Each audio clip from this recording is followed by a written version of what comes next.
Sabi nga ng doktora ng aking asawa, 75% ng namatay during COVID ay yung mga natakot, yung mga nalungkot, yung mga natakot dahil nakakabalita na kapag pumasok sa ospital, paglabas, patay na. Sila yung mga naunang namatay at kadalasan hindi sila namatay dahil dun sa sakit na COVID. Namatay sila kasi inatake sila sa puso. Namatay sila kasi bumaba ang kanilang immune system at lahat ng mga natakot, nanlumo, nang hina, namatay.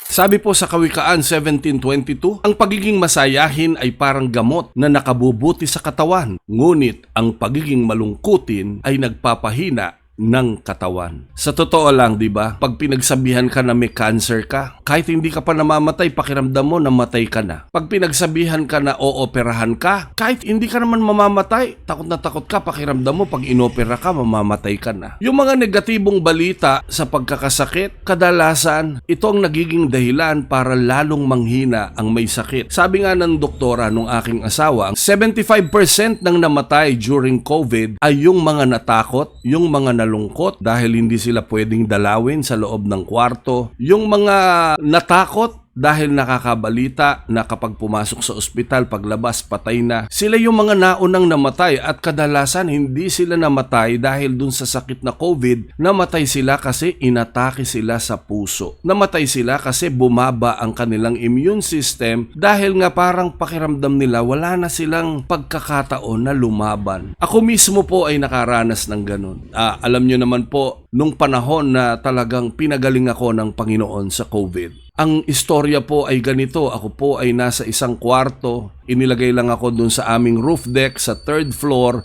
nilagyan ako ng dextrose, nilagyan ako ng oxygen at iniiniksyonan ako ng tigsi 50,000 na vial laban sa COVID. Alam nyo, every time na pumapasok ang doktora, makikita mo siya, mangiyak-ngiyak kasi nga, ang feeling ko nung time na yon, mamamatay na ako dahil sa takot na inilagay ng kaaway sa puso ko. Pero alam nyo ang sabi ng doktora, Daddy, sa totoo lang, kaya kita iniiniksyonan ng tigsi 50,000 na gamot dahil baka mamaya sabihin ng mga kapatid mo na pinabayaan kita. Pero alam nyo sabi ng doktora, pero gusto kong sabihin sa'yo, itong mga gamot na to, hindi ito ang magpapagaling sa iyo. Daddy, kada linggo napakagaling mong mag-preach. Palagi mong sinasabi, pati sa kanta mo, sinasabi mo may Diyos ng himala. Ang kailangan mong gawin ngayon, manampalataya ka, maniwala ka na mayroong Diyos ng himala na pwedeng kumilo sa sitwasyon mo ngayon. Lahat ng mga naniwala sa sinabi mo, pinagaling ng Diyos. Ikaw mismo ang kailangang maniwala sa itinuturo mo. Alam nyo, pagkatapos nun, tumayo ako. Sabi ko kay doktora, pwedeng pakitanggal mo muna tong dextrose ko, maliligo ako. Sa totoo lang, napakabigat ng pakiramdam ko, napakataas ng lagnat ko, hirap na hirap akong kumilos. Pero talagang pinanampalatayanan ko, kahit meron akong nararamdamang sakit, pinaniwalaan ko yung Diyos ng himala at pinilit kong maging masaya. At ang sabi ng doktora, mag-podcast ka, buksan mo yung Facebook mo,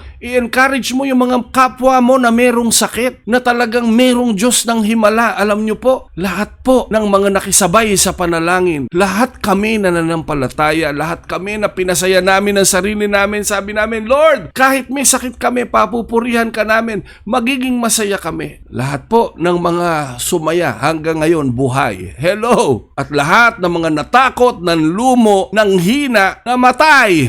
Mga kapatid, mga ka-AAP, napakagandang paalaala nito. Ang pagiging masayahin ay parang gamot na nakabubuti sa katawan, ngunit ang pagiging malungkutin ay nagpapahina ng katawan. Alam niyo po, sabi nga dun sa awitin na, huwag ka nang malungkot, oh praise the Lord. Kapatid, huwag ka nang malungkot. Panampalatayanan mo na may ginagawa ang Diyos na malaki. Sa sitwasyon mo, hindi lang sa sakit. Kung ikaw may pagkakautang ka, kesa magmukmuk ka dyan, kesa ikaw ay maging malungkot, palungkutin ka ng kaaway, mas maganda, tumayo ka, siglahan mo ang katawan mo, at sabihin mo, Panginoon, meron akong mga gagawing paraan, pagpalain mo po itong mga gagawin kong paraan para po makabayad ako. No? Pasiglahin po natin ang katawan, alisin natin ang kalungkutan, alisin natin ang takot. Dalangin ko lang, dagdagan ng Panginoon ang pananampalatayang meron tayo